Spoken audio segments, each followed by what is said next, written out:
generales o médicos de familia, que son los que primero ven estos pacientes, confunden estas enfermedades, no les diagnostican bien y el paciente no recibe el tratamiento.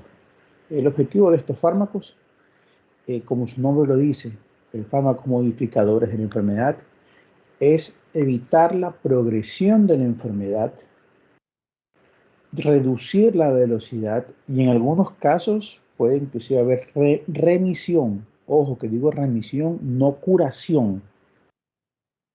¿No? Ojo, si estoy haciendo es que les quiero enseñar mi perfil bonito, sino que si pongo la cámara como es, la luz que tengo atrás, nos encandelilla, entonces estoy como que de ladito, así como que medio cucharita. ¿Sí? Ahí está, esto es generado. 10 cucharitas y se rieron toditos, dañados por Dios. Bueno, en todo caso, dije remisión, no curación, porque estas enfermedades, la artritis reumatoidea y ciertas otras enfermedades autoinmunes que afectan a las articulaciones, no tienen cura. ¿No? Es tu propio cuerpo que ataca a ciertas articulaciones específicas y ante eso pues no puedes hacer nada. Lo que tú buscas es modificar la respuesta de la enfermedad para que de esa manera no se te coma una articulación rapidísimo, sino que disminuya muchísimo la enfermedad. Cosa que a los 40, 50, 60 años no estés todo con las articulaciones y los dedos inservibles. Y también lo otro que busca es en realidad les dije en algunos casos hay remisión, o sea que la enfermedad deja de estar activa durante mucho tiempo. Entonces se puede conseguir eso. Sin embargo, lo que más molesta a un paciente con artritis reumatoidea o con cualquier enfermedad articular autoinmune es el dolor. El dolor. El paciente va a acudir con ustedes por dolor. No, doctor, se me está poniendo el dedo chueco, doctor, me duele. Ese es un síntoma cardinal, es un síntoma clave, el dolor. Las artritis reumatoideas tienen las artritis, mejor dicho, autoinmunes, tienen una serie de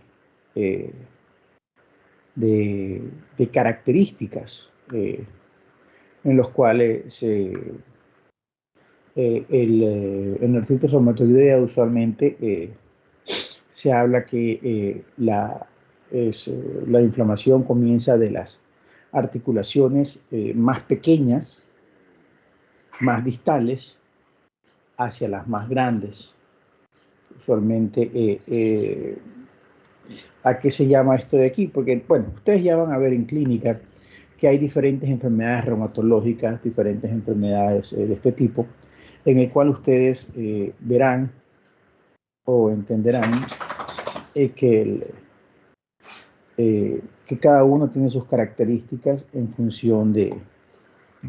Para que no se queden dormidos, este debería ser su despertador. Casi 40 kilos encima de ustedes, van a ver cómo se despiertan rapidito a las 5 de la mañana. ¿Verdad? Bueno, entonces,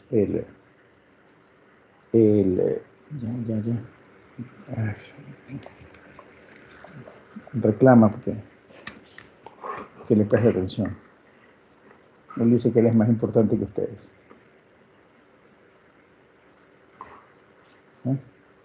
Quiero que lo siga rascando.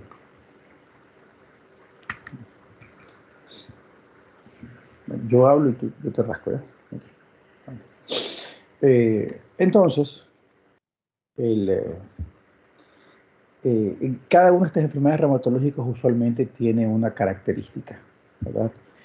Algunas son de articulaciones pequeñas, otras son de articulaciones medianas, otras suelen darse que inician de manera simétrica, eso quiere decir las mismas articulaciones del lado izquierdo que del lado derecho del cuerpo.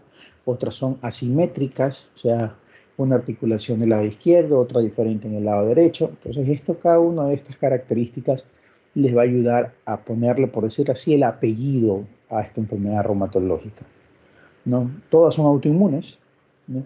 Pero algunas tienen ciertas características. Por ejemplo, la artritis reumatoidea es simétrica, es poliarticular, simétrica, distal.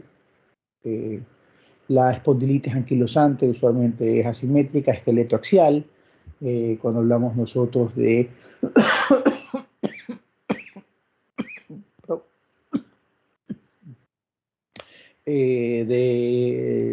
me ocurre a mí, de artritis psoriática, seronegativa, asimétrica, distal. Entonces, cada una va teniendo una característica desde el punto de vista clínico. Sin embargo, muchas de estas comparten ciertos fármacos en su tratamiento y otros que en cambio van a ser exclusivos, ¿no?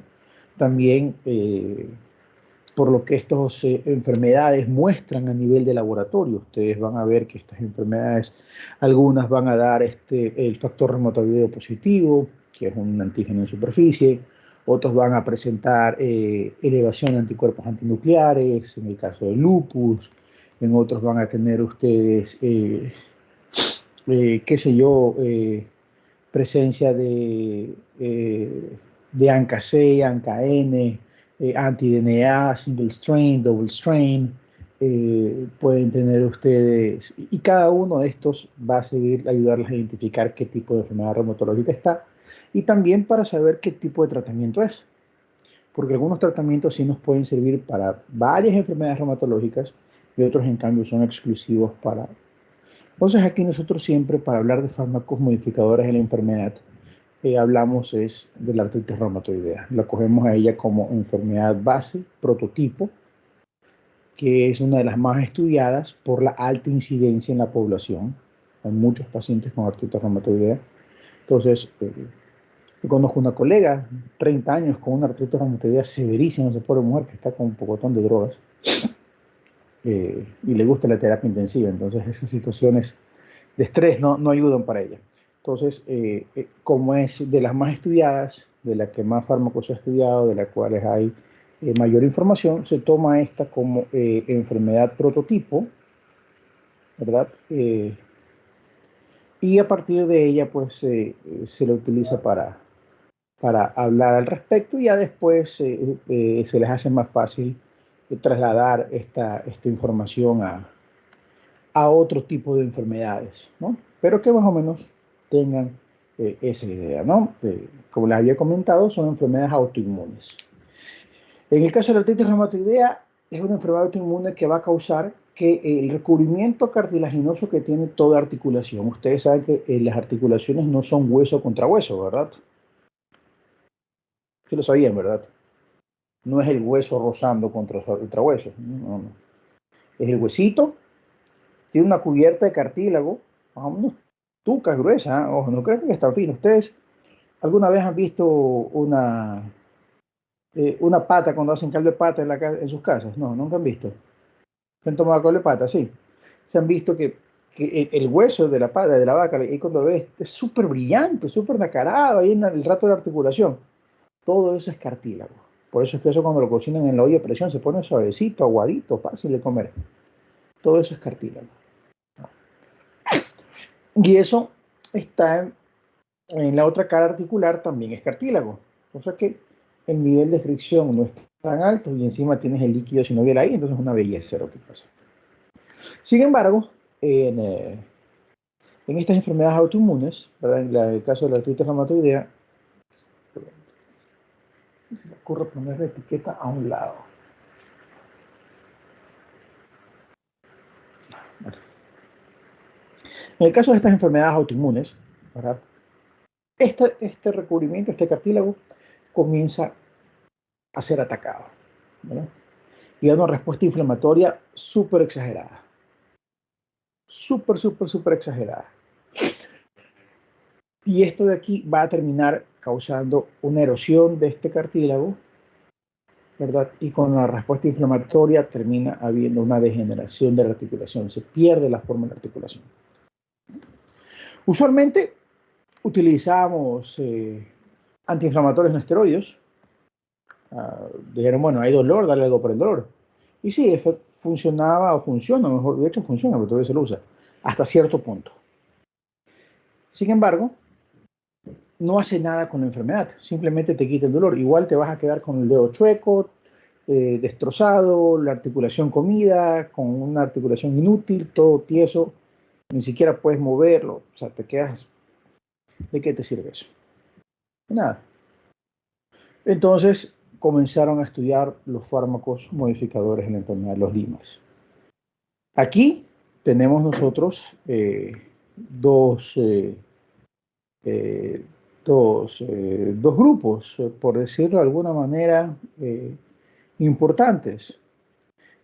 Aquí nosotros tenemos a todos los fármacos modificadores de la enfermedad, que usualmente se los clasifica en convencionales, biológicos y muy no es la palabra, no es localizada, sino pero bueno, vamos a decir, Dirigidos. perdón, Dirigidos. dirigidos, exacto. Estoy a veces tratando de traducir del inglés, pero son los target synthetic.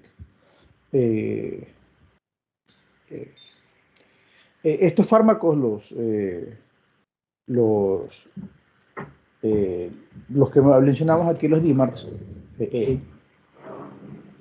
no, no, no, no.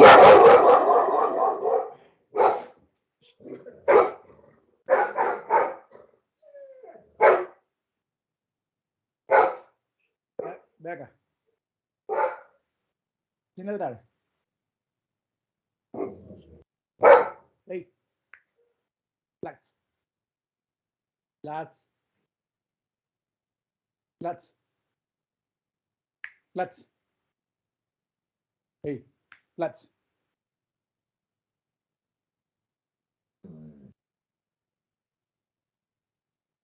Yeah.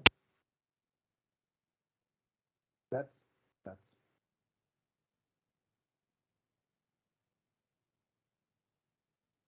Caso solamente ustedes me tienen que hacer caso.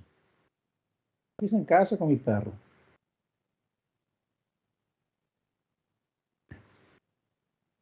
A ver, mijito, usted que ha escuchado esto tantas veces, déle usted la clase.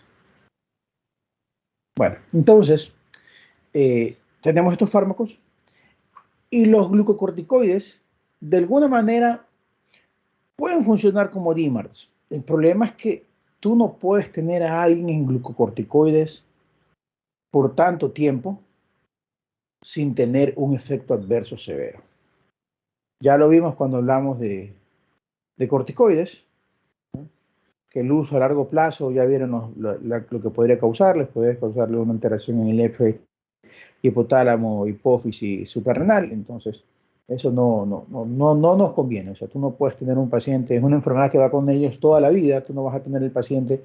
Muchas veces las artritis se diagnostican a los 20 años, 30, y que lo vas a tener con corticoides hasta que se muera. O sea, te va a morir del efecto adverso de los corticoides, pero entonces no va ahí. Los corticoides tienen su uso o tienen su utilidad en el tratamiento agudo de la enfermedad. ¿Por qué? Todos estos fármacos, todos los DMARDs, para que actúen demoran de 2 a 12 semanas. Entonces tú no vas a tener un cristiano 3 meses con dolor e inflamación y rigidez. Primero se te va el paciente. Va a decir, este man no tiene la más idea de lo que está haciendo.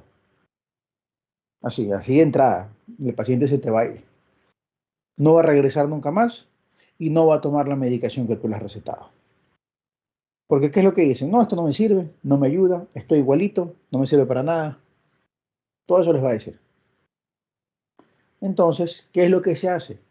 Cuando se inicia la terapia con los DMARDs, se da el tratamiento con el glucocorticoide.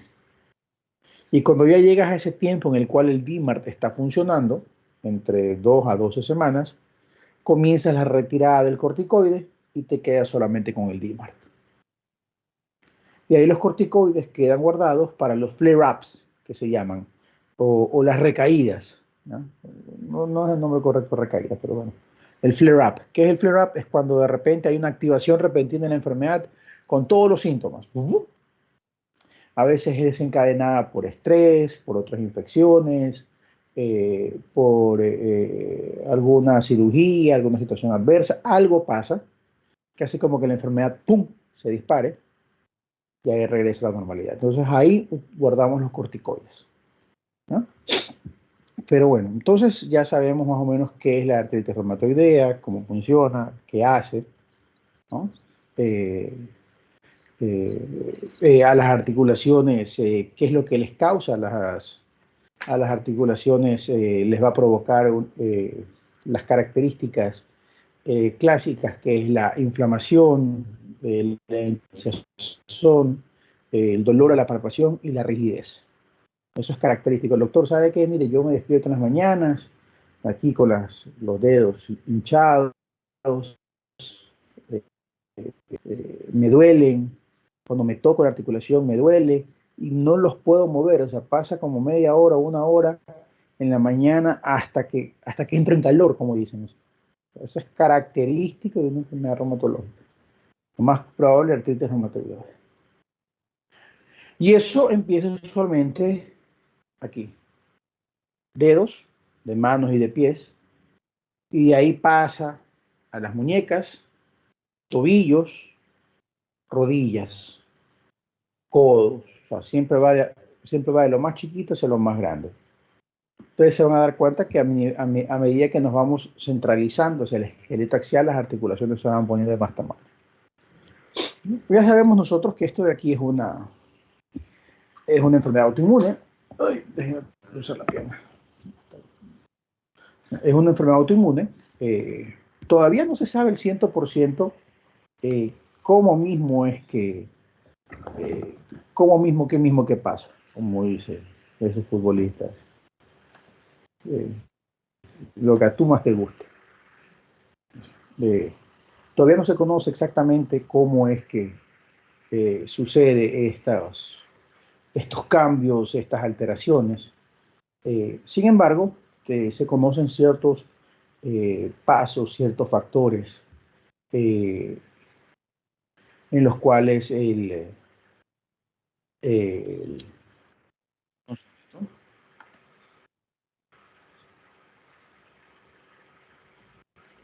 quiero mostrarles, vamos a hablar de esto con un pequeño dibujito que me gusta mucho porque este es Shift Windows S.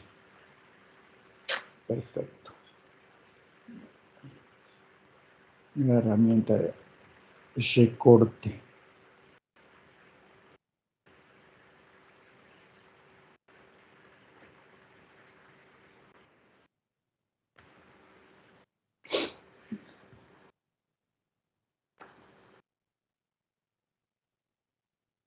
Muy bien.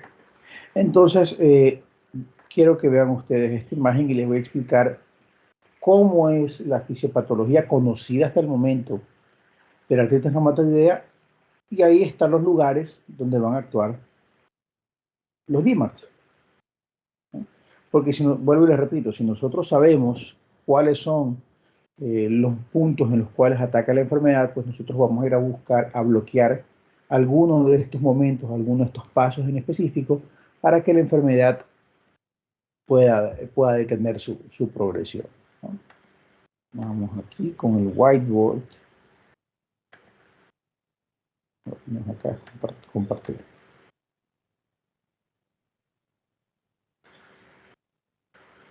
Microsoft Whiteboard.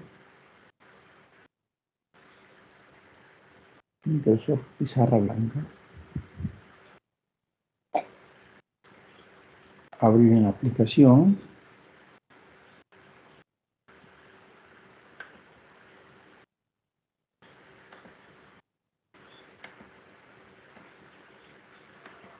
Replicación.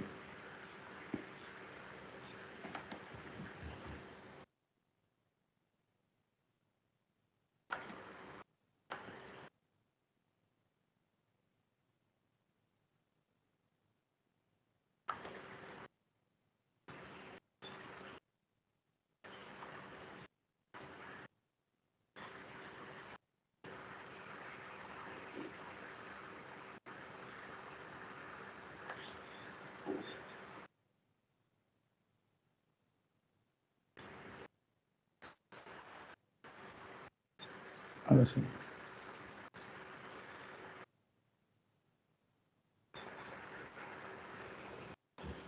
Mira que le dio la chiripiorca ahorita. Ahí. Está abriendo.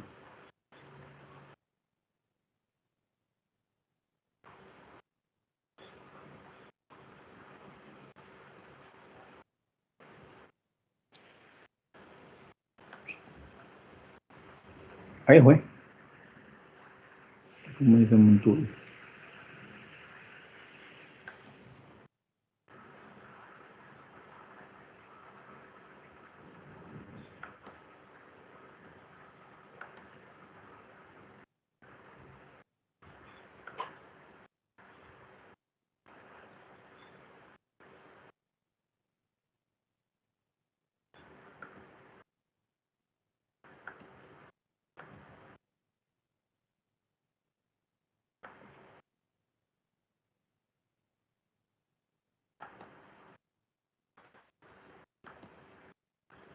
Vamos a utilizar la cuenta de la Universidad Católica, porque si no, no van a poder ustedes ver eso.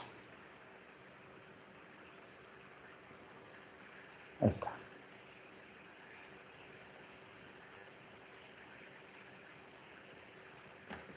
¿Qué pasó? Ustedes no aparecen todavía. No ven nada ustedes todavía, ¿verdad? Solo la pantalla en blanco, doctor. A ver.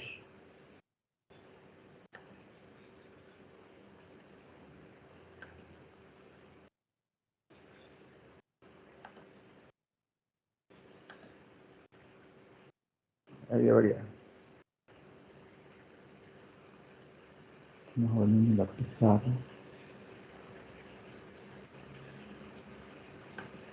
La lista. Ya, ahí aparecen ustedes. Muy bien. Y ahora sí, agregar imagen.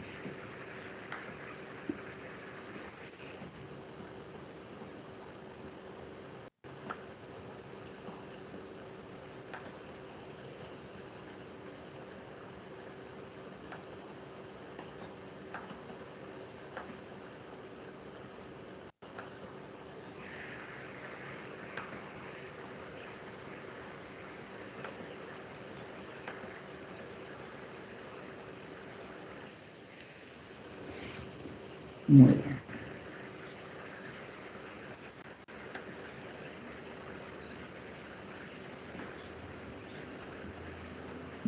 Recono.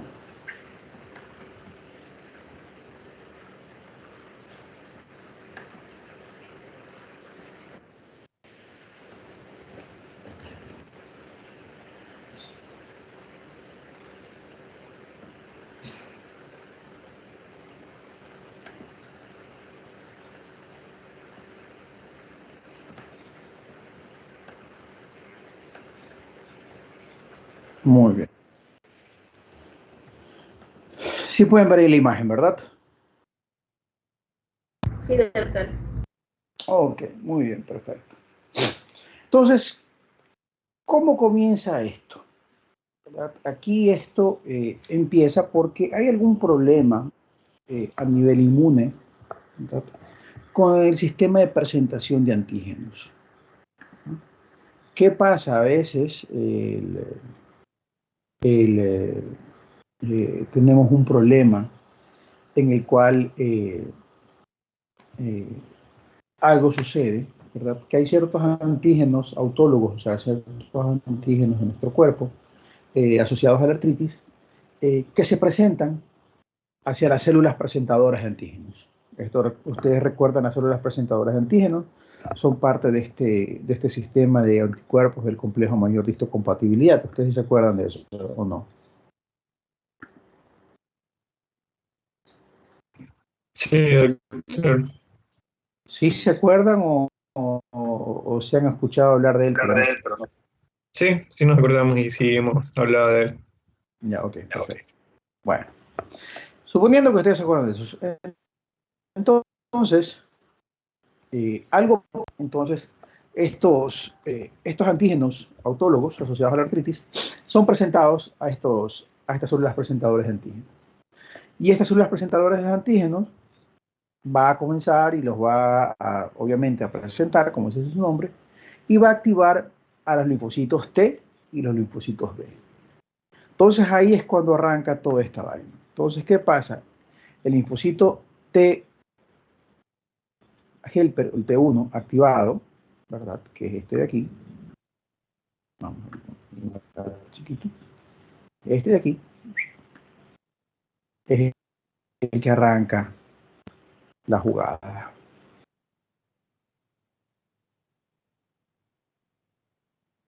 Aquí arranca la jugada con este señor.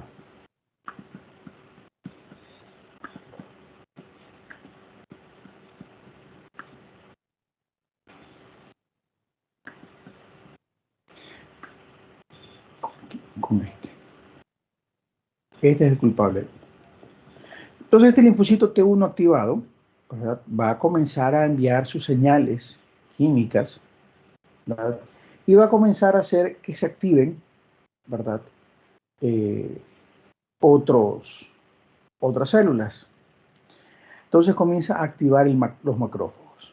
Una vez que el linfocito T1 comienza a activar el macrófago, ¿verdad? Estos macrófagos, ¿qué es lo que van a hacer los desgraciados? El macrófago, entre esos el factor de necrosis tumoral alfa, la interleucina 6, ¿verdad? Y estos de aquí, ¿qué van a actuar? Pues el factor de necrosis tumoral alfa va a estimular al fibroblasto de la membrana sinovial, lo que recubría a la articulación, como habíamos conversado, ¿verdad? Este fibroblasto que está ahí activado, ¿verdad? Va a comenzar a provocar la liberación de ciertas sustancias inflamatorias, entre esas la colagenasa, y eso comienza a comerse el colágeno que está ahí, comienza a destruirlo. Miren, ahí tenemos nosotros una primera vía de activación, ¿no? Que y es muy importante, probablemente sea una de las más importantes, que es la activación del macrófago y a su vez comienza a enviar factor de necrosis tumoral alfa, vaya aumentado. También, cuando nosotros estas células presentadoras de antígenos, ¿verdad? Se activan, no solamente activan al linfocito G1, también activan a un linfocito muy importante que es el linfocito Helper 17, el TH17. El TH17, adivinen qué va a producir el TH17. Provoca la liberación de interleuquina 17. ¿Ah? Miren que es difícil acordarse qué produce cada cosa. ¿Sí ves? El TH17 produce interleucina 17. ¿Ah? Dime si no es difícil entender eso. ¿Ya? Entonces, esta interleucina 17 que se libera, que se provoca, ¿verdad? Esta interleucina 17, que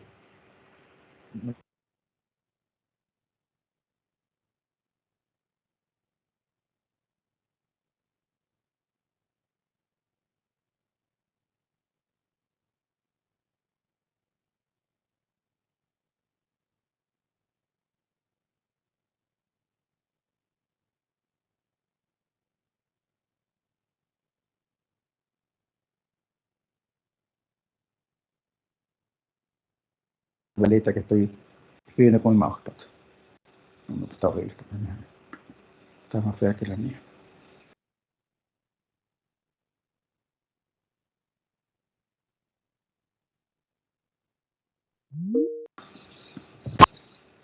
El TH17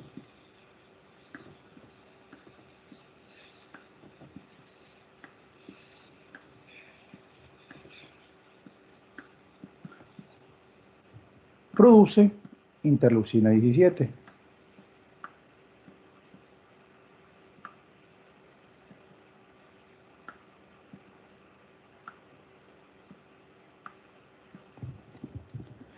Esta interleucina 17, ¿verdad?, resulta que también va a activar más al macrófago, al fibroblasto y también al osteoblasto. Entonces tiene 3 lugares más donde va a actuar. La interleucina 17 se va a ir aquí, acá, ups,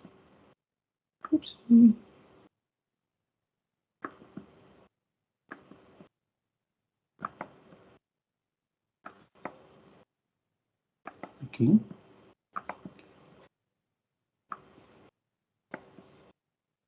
y acá.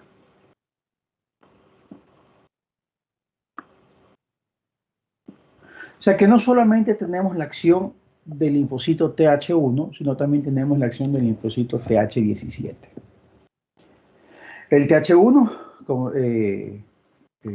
va a estimular al macrófago, y el macrófago a su vez va a estimular pues al osteoblasto, al fibroblasto, ¿verdad?, y va a provocar también al osteoclasto.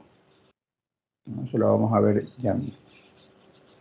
¿Y el macrófago qué libera? El macrófago libera factor de necrosis tumoral alfa, libera interleucina 6 e interleucina 1. Aquí nos falta la interleucina 6, que ya la vamos a poner por aquí.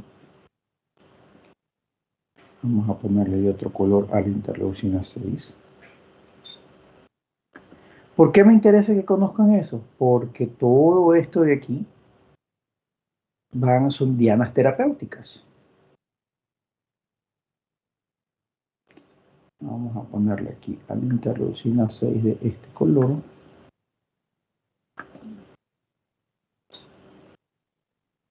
Usamos verde aquí, vamos a utilizar, vamos a poner aquí interleucina 6.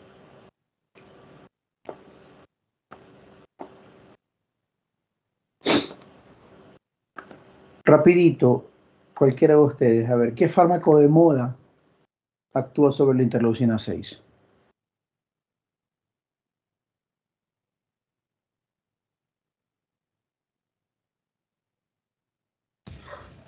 Tocilizumab. ¿No escucharon ustedes hablar en la pandemia del tocilizumab, del Actemra? No está preso ahorita este infeliz de, ¿cómo es que se llama este? Testaferro los Bucarán, ¿cómo es que se llama? El que mandó matar a Ruales, ¿cómo se llama? Creo que ya salió inocente, creo. O sea, ya Salcedo. no está en la cárcel, creo.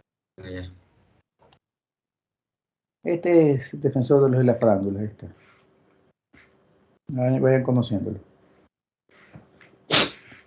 Todavía está preso Salcedo, por suerte. De uno de los 500 juicios lo pusieron inocente. Pero bueno, el Actemra, ese es un inhibidor de la interleucina 6. Está de moda, se puso de moda. Por eso les dije, ¿qué fármaco de moda durante la pandemia? Porque el uso original de la interleucina 6, de los fármacos anti-interleucina 6, ¿verdad?, fue para la artritis reumatoidea. Entonces, como esto de aquí es proceso inflamatorio y se ve que de los procesos inflamatorios son los que tienen mucho que ver en, a nivel de la mortalidad que causa el COVID. Entonces se buscó este fármaco para utilizar, que ya existía. Pero no da muchos efectos, así que me da pena esa gente que usa de ellos. Entonces, el fibroblasto, ¿verdad?, les va a lanzar interleucina 6. Pobrecito, el fibroblasto lo que hace es cumplir órdenes. El fibroblasto manda hacia el osteoblasto. Uy, estamos finito esto.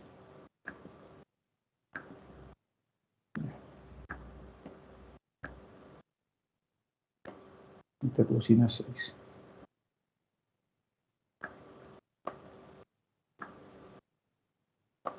Y también del macrófago viene directamente interleucina 6 también hacia el osteoblasto. ¿Ok?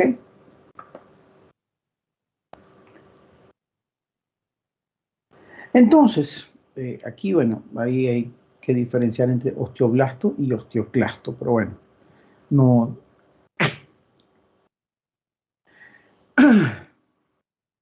Entonces, al final del día, ¿qué es lo que va a causar? Esta activación que hay hacia el macrófago, hacia el linfocito helper 1, el linfocito helper 17, ¿verdad? ¿Qué va a causar? Van a causar que haya activación o producción, mejor dicho, de factor necrosis tumoral alfa, de interleucina 6, de interleucina 1, de interleucina 17, que van a actuar a su vez sobre el fibroblasto, sobre el osteoblasto y sobre el osteoclasto. No es lo mismo, ¿ah? ¿No? Entonces, ¿qué van a causar esto de aquí? Estos de aquí van a causar que el macrófago, a través del factor de necrosis tumoral, estimula al fibroblasto.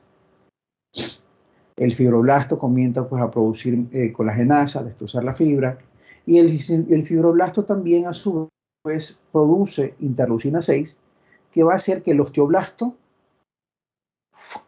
active un receptor en la superficie, que es el receptor RANK, como rankeado, pero RANK. Este receptor RANK, ¿qué es lo que va a hacer? Va a hacer que el osteoblasto se diferencie en osteoclasto. Entonces va a va a estimular la transformación osteoclasto. Y la transformación osteoclasto da como resultado un aumento de la resorción ósea, o sea, de la destrucción del hueso. Miren cómo vamos por ahí, hermano. El linfocito T17, el T helper 17, va a su vez también a producir interleucina 17 para hacer que actúe más el fibroblasto, el macrófago y el osteoblasto para que se diferencie activando el receptor RANK y se transforme en osteoclasto. Miren cómo ya van dos vías. El factor de necrosis tumoral que liberó el macrófago, que iba a estimular el fibroblasto, y la interleucina 1, que también la producen los macrófagos, van también pues a activar directamente al osteoclasto ya formado para que resorba más hueso, o sea, para que destruya más hueso. Entonces miren cómo estas interleucinas, estos mediadores químicos, van a actuar. Al macrófago, activándolo, provocando que libere factor de necrosis tumoral que va a activar al fibroblasto. Factor de necrosis tumoral que va a hacer que el osteoclasto ya formado trabaje más. Interleucina 1 que va a hacer que el osteoclasto ya formado trabaje más todavía. De ahí, el linfocito T17 va a liberar interleucina 17, que va a estimular al macrófago, que va a producir todo lo que dije, que va a estimular el fibroblasto, que va a producir interleucina 6 también, y va a hacer que este osteoblasto se diferencie hacia osteoclasto. Y también la interleucina 17 de este linfocito T helper 17 va directamente también a estimular el osteoblasto. Miren todo lo que va causando. Entonces, a la final que tenemos una enfermedad que produce destrucción de la colagenasa, acción del fibroblasto, y vamos a tener una diferenciación exagerada hacia osteoclastos y una acción exagerada de osteoclastos. Entonces terminas con pérdida del recubrimiento de parte del cartílago, de colágeno en la articulación, y vas a provocar una destrucción, una erosión del hueso. Por eso es que en las radiografías que se piden usualmente para diagnosticar, que se piden radiografías de manos, se ven como están todos comidos, así como cuando, no sé, como que si un ratón comiera queso, se ve todo comidito el hueso, toditito, toditito, toditito, toditito. Entonces se ven en las radiografías. Dices, pana, ya fue. Se ven unas comiditas así como que en pico. Este es por producto de eso. Y eso es lo que causa todas las molestias del paciente, ¿no? Entonces, aquí es donde actúan los DMARDs, ¿no? Los convencionales, ¿no?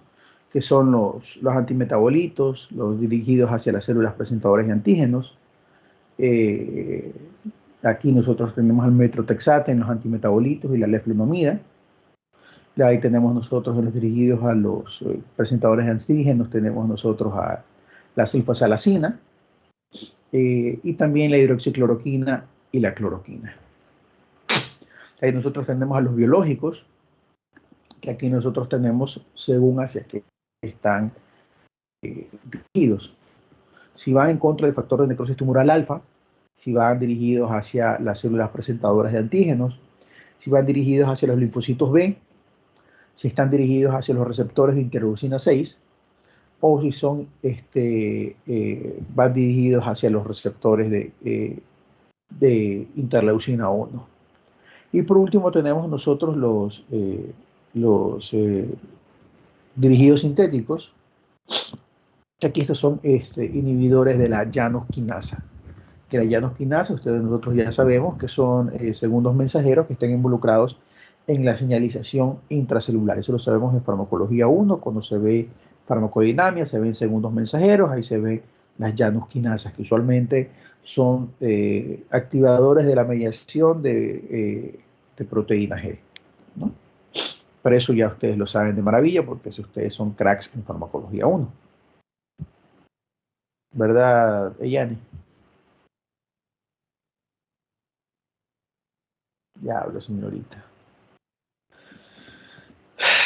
Pero bueno, entonces, viendo estos mecanismos inflamatorios, ustedes se dan cuenta, pues bueno, ok, y aquí en el gráfico está. Entonces, algunos agentes van a actuar aquí, a nivel de los linfocitos, del linfocito T helper, aquí arriba.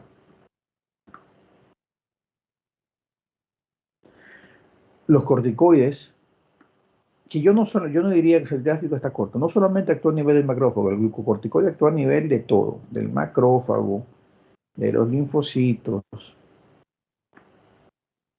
y también actúa a nivel del fibroblasto. Los corticoides actúan a todo nivel, ¿verdad? De ahí obviamente nosotros tenemos los diferentes agentes según la jugada que van cortando. Si tenemos anti-TNFs, tenemos anti-interleucina 1, tenemos otros fármacos anti-interleucina 6. ¿No? Todo esto tenemos nosotros presentes. Entonces, tenemos nosotros también fármacos que van a bloquear a las células B, acá arriba, aquí arriba. Ya aquí nos faltan los linfocitos B. Ya los vamos a dibujar a los queridísimos linfocitos B. Todo esto de aquí va a actuar. Entonces ahí cada uno tiene su punto de acción, ¿no? ¿Qué va a hacer cada uno? Pues bueno, los antimetabolitos, como el metrotexate y la leflunomida, el metrotexate va a inhibir la síntesis de ácido fólico. Recuerden que nosotros necesitamos el ácido fólico, ¿verdad? Para que nos ayude con las bases purínicas y pirimidínicas a nivel de la síntesis de ADN. El metrotexate, al inhibir un poco la síntesis del ácido fólico, lo que va a evitar es que existe esa transcripción y no haya la producción de esas proteínas. De esa manera se disminuye la acción de estas células inflamatorias. ¿No? Usualmente, ¿dónde se da esto en el caso del metrotexate? Esto usualmente es en las células B y los T, los linfocitos B y los linfocitos T, y en los macrófagos. Ahí actúa muy bien el metrotexate. De hecho, es uno de los más utilizados porque es bueno, bonito y barato, sumamente barato, ¿no? El metrotexate también te eleva los niveles de adenosina extracelular y disminuye los niveles de adenosina intracelular. Entonces también te inhibe a un segundo mensajero. De esa manera tiene ese efecto antiinflamatorio. La leflunomida, que es también otro agente, un antimetabolito, usualmente está reservado para pacientes que no tienen una buena respuesta al metrotexate. No es tan barato. De hecho, metrotexate, para que tengas una idea, te puede costar una caja de 100 tabletas unos, ponle tú, 20 o 30 dólares. Mientras que la leflunomida, y tu metrotexate puedes tomar una vez a la semana, mientras que la leflunomida, que se toma todos los días, un frasquito de 100 tabletas, de 100 tabletas, de 30 tabletas, cuesta 90 dólares. La diferencia. Aquí en Ecuador, porque en Colombia la leflunomida es mucho más barata, en Colombia vale como 50 dólares, y en Argentina ni que se diga, pero ahora con el tipo de cambio, sale baratísimo la leflunomida en Argentina. Casi que es regalada. No sale ni a 25 dólares el frasco. Así que si alguien se va para Argentina, que me avisa, me traiga un poco de leflunomida. La leflunomida, ¿qué es lo que hace? La leflunomida es una prodroga.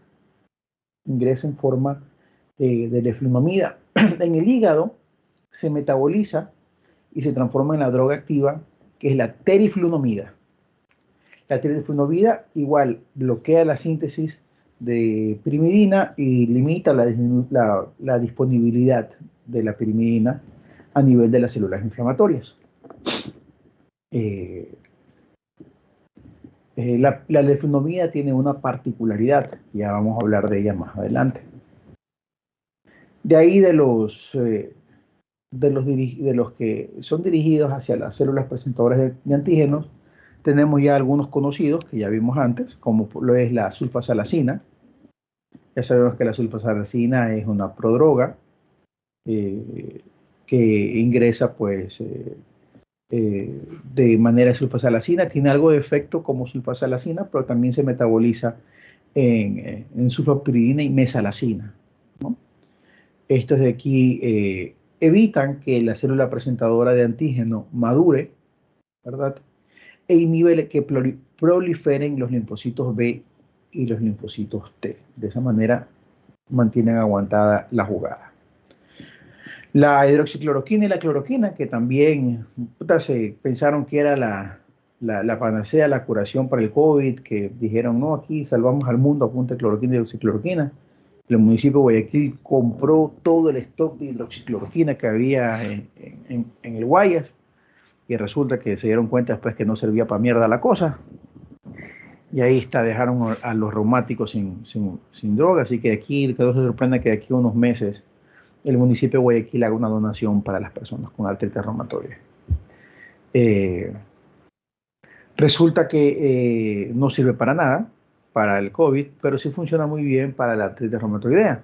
¿Qué es lo que hace? Altera la actividad de los lisosomas, cambiando el pH y el movimiento de electrones en los lisosomas intracelulares, en las células presentadoras de antígeno. Entonces ahí va a actuar este de aquí. Entonces evita esta proliferación a nivel lisosomal. No es tan efectivo como el metotrexate y la leflunomida, pero sigue siendo efectivo, ¿no? Me duele el cuello.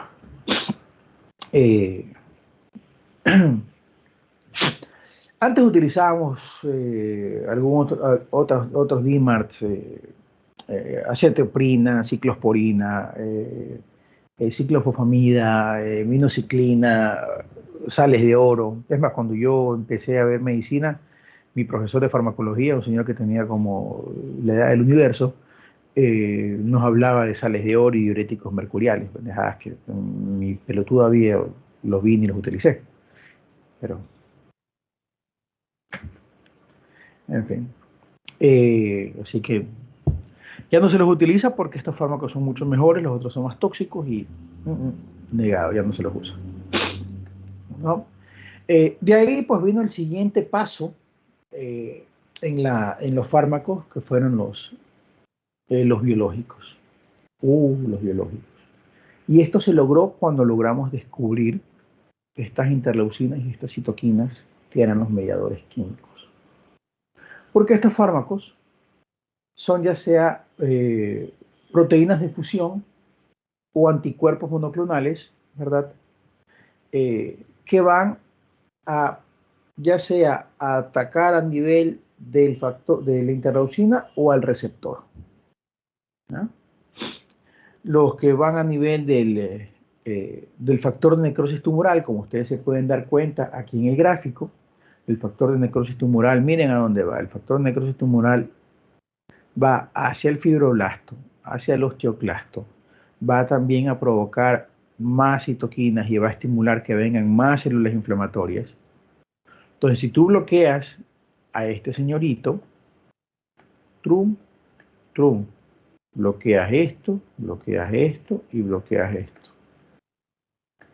Entonces, en teoría, nos es muy útil, ¿no?, bloquear el factor de necrosis tumoral alfa. Y de esto nosotros tenemos algunos fármacos para bloquear el. Tenemos al primerito que salió, que cuando yo comencé a estudiar medicina era la droga más buscada, más deseada en el mundo, que era el infliximab. De ahí aparecieron ya las diferentes mejoras, algunos ya no eran, porque el infliximab es un quimérico con ratón, ya vinieron los humanizados, la adalimumab, golimumab, de ahí vino el certuzumab y el etanercept, cada uno con unas características muy, muy interesantes, porque por ejemplo el etanercept es una proteína de fusión, ¿no? Entonces, ¿qué es una proteína de fusión? A diferencia de los anticuerpos monoclonales, esto de aquí son dos dominios de unión del factor de necrosis tumoral, ¿verdad?, con una porción de anticuerpo de inmunoglobulina G. Entonces, se va a unir directamente ahí el factor de necrosis tumoral y no es a nivel de la célula, ¿no? El etanercept tiene otro efecto que también va a unir a la linfotoxina alfa, que es otro factor producido por los linfocitos, ¿no? Entonces, tenemos algunas ventajas utilizando el etanercept. Ojo, que tú no entras a utilizar el etanercept de una, sino que primero intentas con el más básico y de ahí, si esto falla, vas cambiando. Tú cambias, tú no sumas biológicos. ¿Por qué? Porque puede ser muy tóxico, como tu ex más o menos, o como tu novia actual. Pero como te gusta lo tóxico, sigues con ella, o sigues con él. Pero así es como funcionan estos anticuerpos monoclonales, ¿no? De ahí, bueno, como les había dicho, pues el infliximab es un quimérico, es una mezcla quimérica, o sea, tienes anticuerpos humanos con ratón, ¿no? Que eso fue lo primero que se obtuvo. De ahí ya comenzaron los completamente humanizados, que fue el adalimumab y el golizumab. Y por último tenemos el certolizumab, que es un fragmento pegilado de un receptor y de un anticuerpo anti-TNF, ¿no? Esto es bastante interesante porque al principio teníamos nosotros ciertos problemas con el infliximab porque al tener una proteína externa de otra especie, en este caso murina de ratón, se podían producir anticuerpos contra el infliximab. Anticuerpos contra el antianticuerpo, valga la redundancia. Entonces perdía efectividad del infliximab. Por eso fue que vinieron los completamente humanizados. Ojo, no todo el mundo le pasaba eso, pero es un porcentaje importante. Gracias a esto tenemos nosotros al adalimumab, el golimumab, el certolizumab y el etanercept. Al unirse al factor de necrosis tumoral alfa, evitan que active el receptor, de esa manera evitas que haya la activación por parte del osteoblasto, del osteoclasto, del fibroblasto y la quimiotaxis de más células inflamatorias, ¿no? Esto es muy importante. Nosotros también tenemos el abatacept. Cuando ustedes escuchan ESEPT o SEPT, son proteínas de fusión. Por eso etanercept, abatacept. Cuando ustedes escuchen MAP, son anticuerpos monoclonales. Entonces, el abatacept es otra proteína de fusión, ¿verdad? ¿Qué es lo que va a hacer? Esto de aquí va a actuar a nivel del antígeno linfocitario 4, o sea, un receptor CD80. Eso va a actuar a nivel de los linfocitos T. Ahí va a actuar. Al actuar en ese nivel, ¿verdad? Se va a unir a estas células presentadoras del antígeno en su CD80, en este receptor, y evita que se activen las células T. Porque recuerda que para que nosotros tengamos una respuesta inflamatoria de los linfocitos T, alguien tiene que presentárselos. Y esto va a bloquear a nivel de la célula presentadora de los antígenos, ¿no? Entonces no hay activación de los linfocitos T y por ende no hay nada de proceso inflamatorio. También nosotros tenemos el rituximab, muy utilizado para muchas cosas. El rituximab es un anticuerpo quimérico humano ratón. ¿Qué es lo que va a hacer? Va a unirse al CD20. El CD20 es una proteína de superficie que se expresa en los linfocitos B. Por eso es que también sirve para ciertos linfomas. Entonces, ¿qué evita? Que el linfocito B prolifere y se diferencie en las células plasmáticas y todo lo demás. Entonces, disminuye la actividad de eso. Entonces, ya vamos viendo otro mecanismo, ¿no? Ya vimos nosotros a nivel de los antimetabolitos que actuaban a nivel de los linfocitos T, B y los macrófagos de una manera inespecífica, por decirlo de alguna manera, como lo vemos aquí. Aquí van a actuar el metotrexate.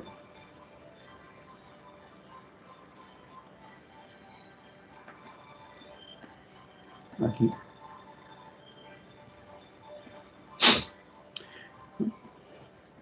Y ahora, en cambio, ya estamos viendo moléculas ya más específicas a nivel de los linfocitos B, los CD20 como el rituximab. De ahí nosotros, alguien dijo, bueno, ¿sabes qué? Pero hay pacientes que a veces no responden a esto.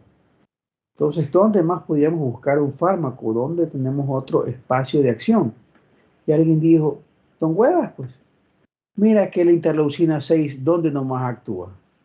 Actúa en los macrófagos, actúa aquí el fibroblasto, actúa a nivel del osteoblasto, actúa a nivel del osteoclasto, bloquea pues pana la interleucina 6.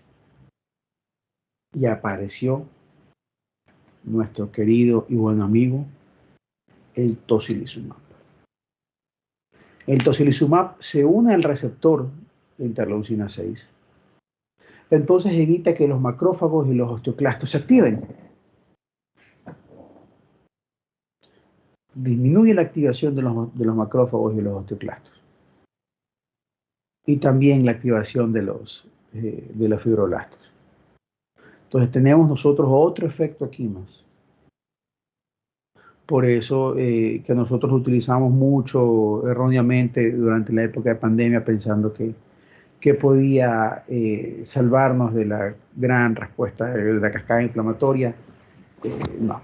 Miren que se dieron cuenta que lo que servía era la dexametasona, que es un corticoide. Y por último, que ya casi no se usa en estos anticuerpos monoclonales, por decirlo así, tenemos a la anakinra. ¿Qué es la anakinra? La anakinra piensa que es como un señuelo. La anakinra es como es un receptor falso de interleucina 1. Como que cogen, pum, te ponen anakinra y dicen, yo soy un receptor de interleucina 1, nananana. Entonces la interleucina 1 coge y se va para allá. Como que la gasta. Y coge y suena la interleucina 1 y resulta, te jodiste, yo no hago absolutamente nada, te engañé. Entonces pierdes el efecto de la interleucina 1 que va a tener también a nivel de los osteoclastos y también de las otras células inflamatorias.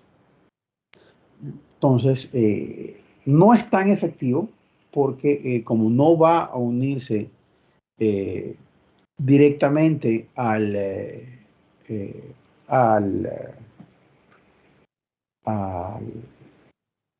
célula, ¿verdad? No se utiliza tanto, pero que sepan que existe. Entonces alguien dijo, bueno, ¿sabes qué? Pero todos estos sistemas de interleucinas, no sabemos muy bien el mecanismo, porque a veces estas interleucinas tienen unas funciones aquí en estas células, pero en otras células pueden tener otras funciones, lo cual es cierto, ¿no?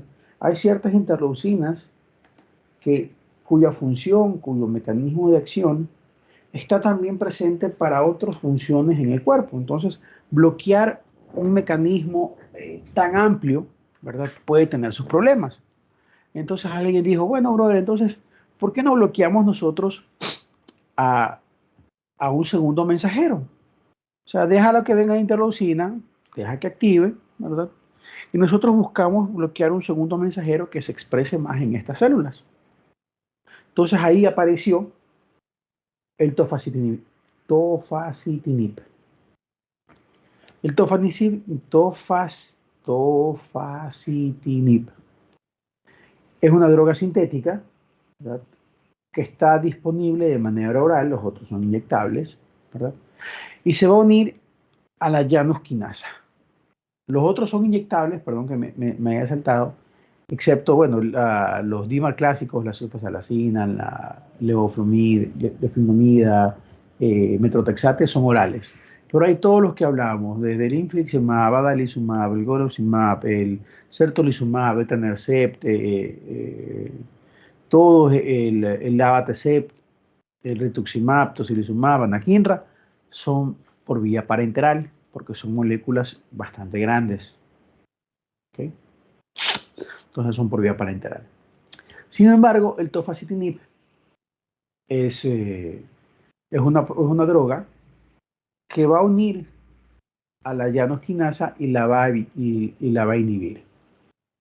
La llanosquinasa son unas proteínas quinasas, o sea, son unos mensajeros, que se unen a los receptores activados de las citoquinas tipo 1 y 2, por ejemplo, el receptor de interleucina 6. El receptor de interleucina 6 coge, viene, se acopla con el otro receptor se unen y estos de aquí, para la unión de estos dos receptores, ¿verdad? Tiene que intervenir la Janus quinasa. ¿No?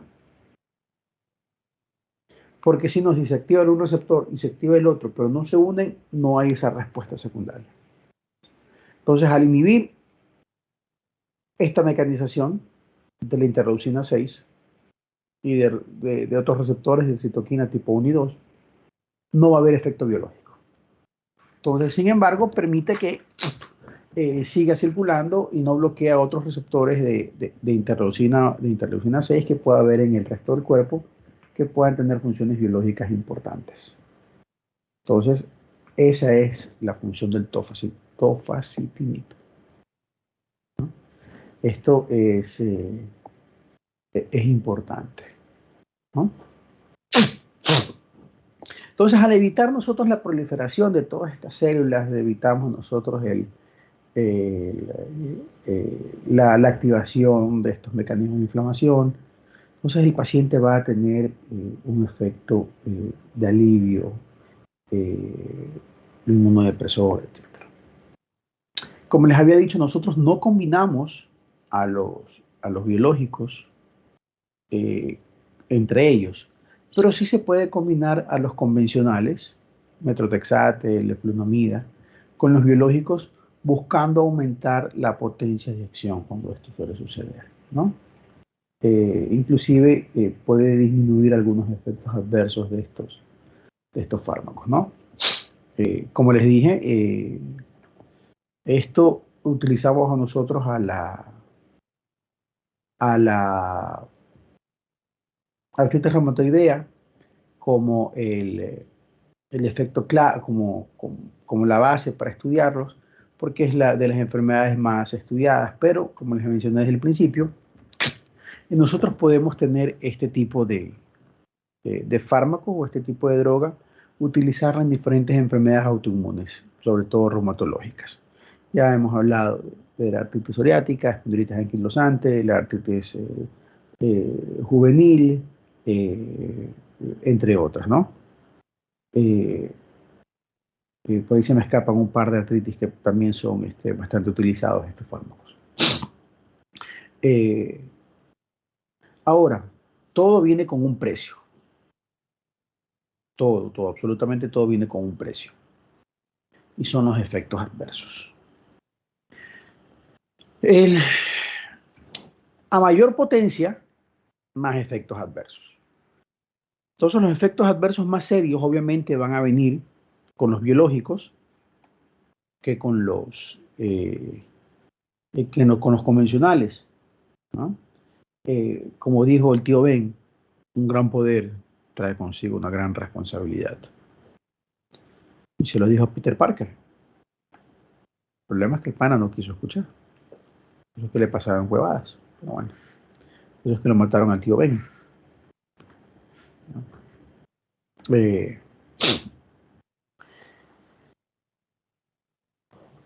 Con los convencionales, el efecto que más molesta son los gastrointestinales. El paciente tiene muchas náuseas, dispepsias, anorexia, se le quita el apetito, a veces hay hasta diarrea. ¿Cómo se alivia esto? Administrando ácido fólico. Con algo carísimo. El ácido fólico. El ácido fólico, 100 tabletas de ácido fólico creo que valen $3. Así. Entonces, ¿qué es lo que se toma? El ácido fólico.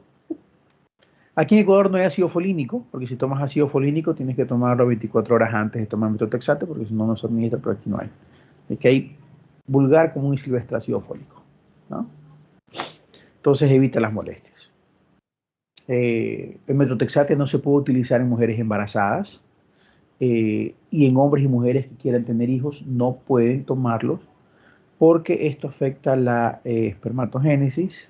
Pueden haber alteraciones en el núcleo de los espermatozoides y de los óvulos, y en las mujeres pues, son teratogénicos, ¿no? No puede utilizarse. La leflunomida, la misma historia, náusea, diarrea, vómitos, a veces hay hipertensión.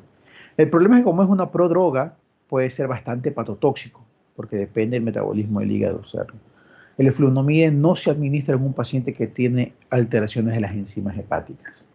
O sea, si yo tengo alteración de las enzimas hepáticas, mis transaminasas están elevadas.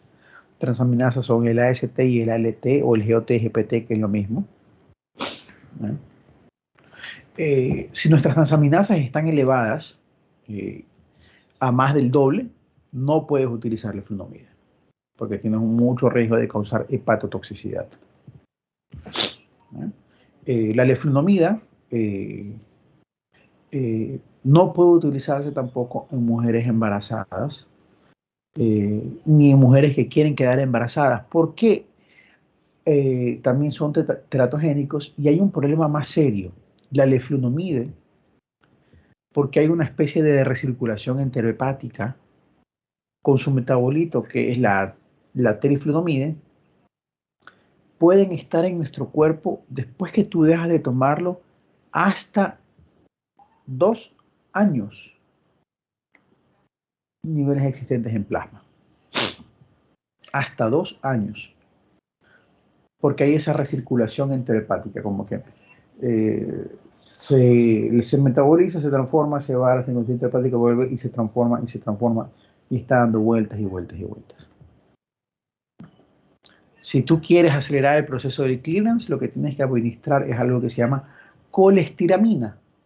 Que la colestiramina, si ustedes recuerdan, cuando se habló de fármacos para disminuir el colesterol, ahí hablamos de la colestiramina.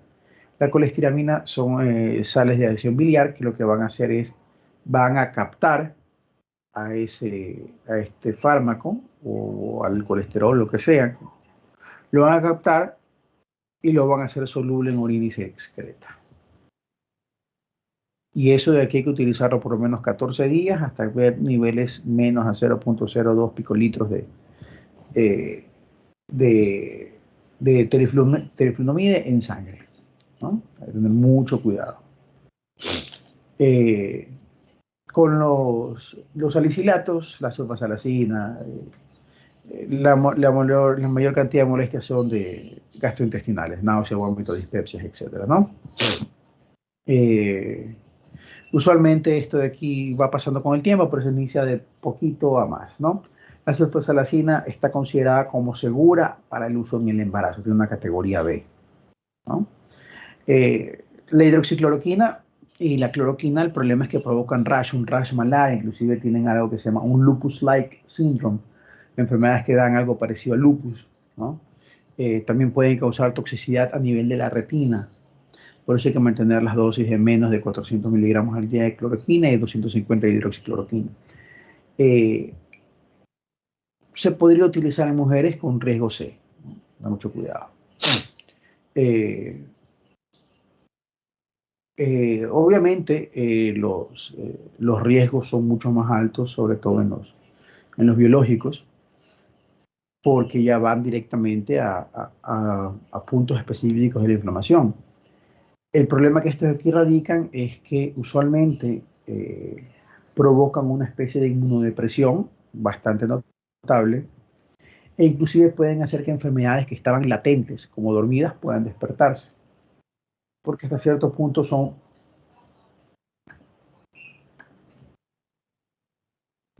Emmanuel.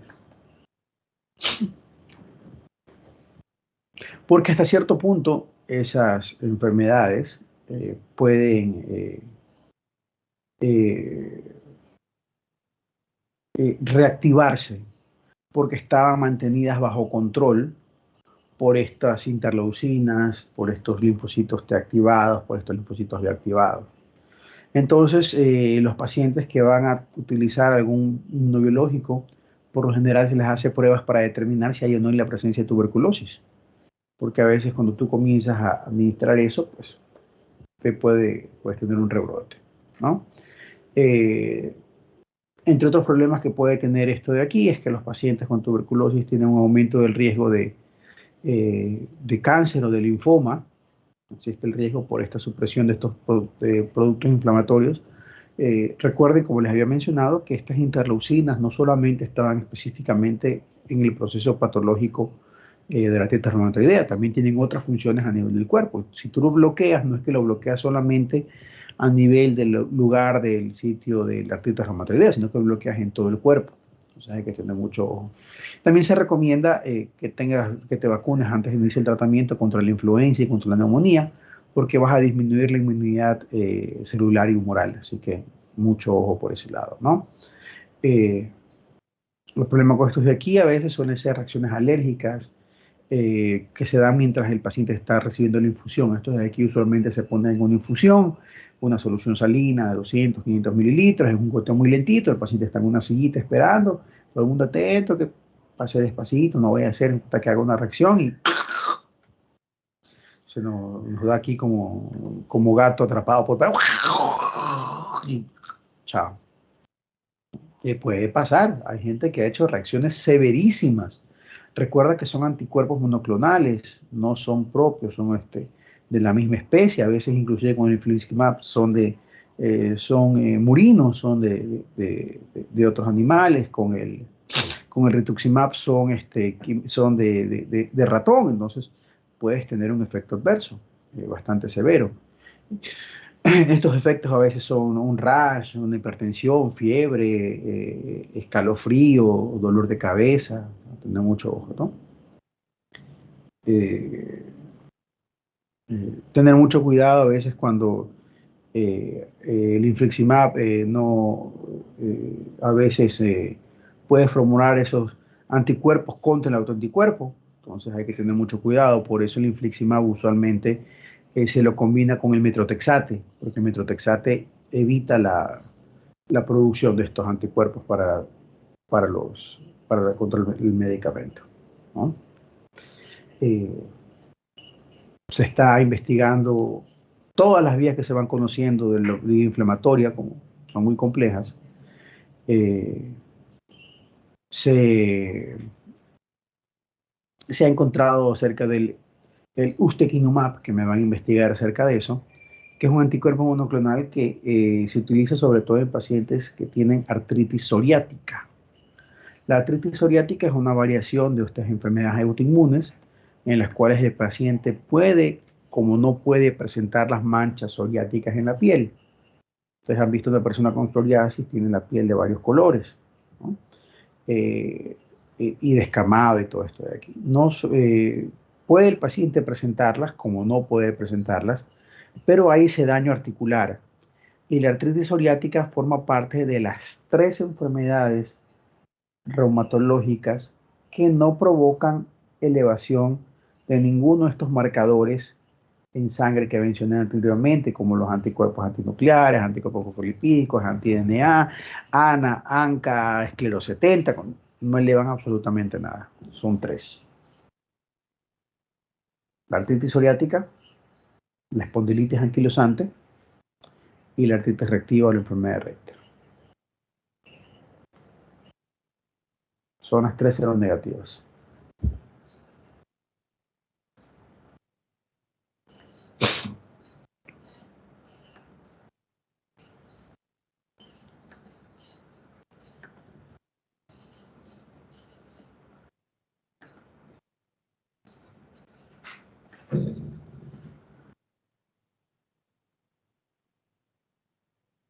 Zambrano, Yepes, Presente, doctor. Toledo,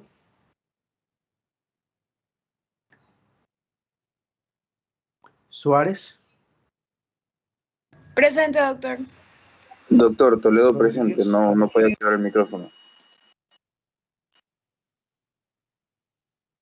Quintero, Presente, doctor. Padilla, Presente, doctor.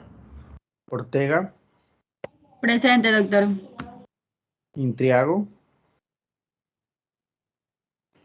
González, Presente, doctor.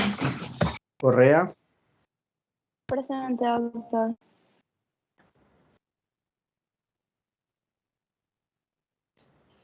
Cava, Presente, doctor. Briones, Aponte.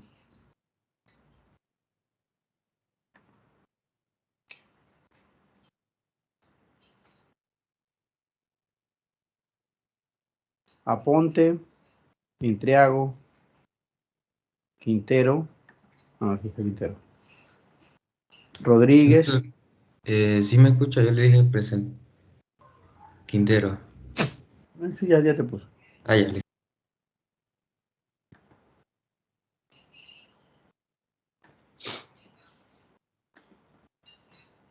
Muy bien, chicos. Bueno, eso ha sido todo por hoy. Tienen que, por favor, ir a estudiar acerca de la farmacocinética de cada uno de ellos. Ya les adelanté algo de por qué unos son intravenosos, por qué otros son por vía oral. Estén atentos.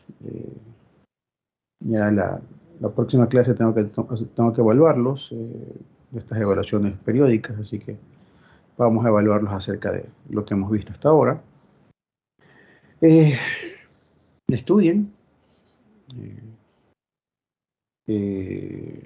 Y estudien, por favor, la parte de la fisiopatología, que ya ahora que se ven enfermedades, si ustedes, o por ejemplo ahora, los fármacos, las dianas terapéuticas, están dadas en base a los sitios de acción, ¿ah?